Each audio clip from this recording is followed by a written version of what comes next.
Hello, my name is Daniel, and this is my Lab 2 report. For this lab, we reviewed our code and computational model from Lab 1 and reworked them to better represent the experiment. We achieved this by replacing the point charges in our model with a line of charges with a charge evenly distributed along each piece of tape. The main fundamental principles used for this lab was electric fields, their patterns, how they interacted with one another, and the gravitational force. While experimenting, we discovered that two pieces of charged tape will repel against one another, indicating that they are of the same charge. Here is a new computational model that was created for this lab. The model determined that the magnitude of charge on the pieces of tape was 3.205 e, negative 3 coulombs. This value is a bit different than the one we got from our previous model in Lab 1. Whether this value is more accurate or not will be discussed later. For this experiment, the system was the two pieces of charged tape, and the surroundings were everything else. The materials required were 3 pieces of tape, a table or stable surface to properly charge the tape, and a ruler or yardstick to measure the total difference in distance due to the repulsion. The initial conditions were the charge of the tapes was unknown or neutral, the weight of the tapes was 0.2 grams, the length of the tape was 20 centimeters, and air resistance could be ignored regarding gravity. To conduct this experiment, we placed a piece of tape on the table. We then placed another piece of tape on top of the initial piece and ripped it off in a quick manner.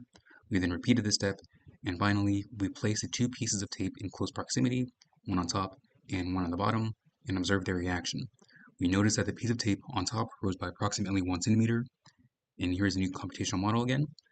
The yellow line pointing down represents the gravitational force, the white line pointing up represents the net electric force, and the green lines represent the electric field of each charge for each line, and the red and blue spheres represent the top and bottom tape respectively.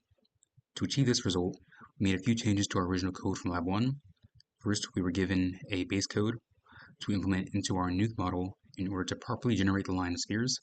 Then we kept the same electric field calculation function in tape objects and used these values to calculate the proper scalars needed to generate the arrows.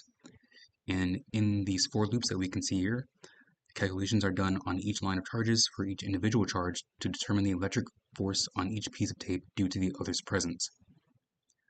Some assumptions that were made to create this model were air resistance could be ignored. As mentioned earlier, each piece of tape had relatively the same charge, and the initial charge for each piece of tape was 0 or neutral.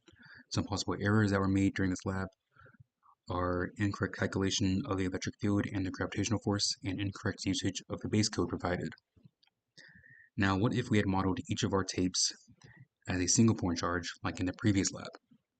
When we use a point charge to represent each piece of tape, the magnitude of the electric field was 2.341 e negative 3 coulombs. Now, with this new computational model, the magnitude of the electric field was determined to be 3.205 e negative 3 coulombs.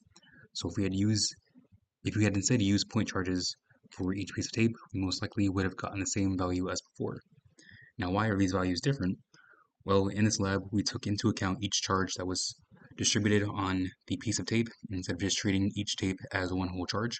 This means that different charges were contributing to the net electric field, and I believe that because of this fact, the new computational model is more accurate than the old one. That is all. Thank you for watching.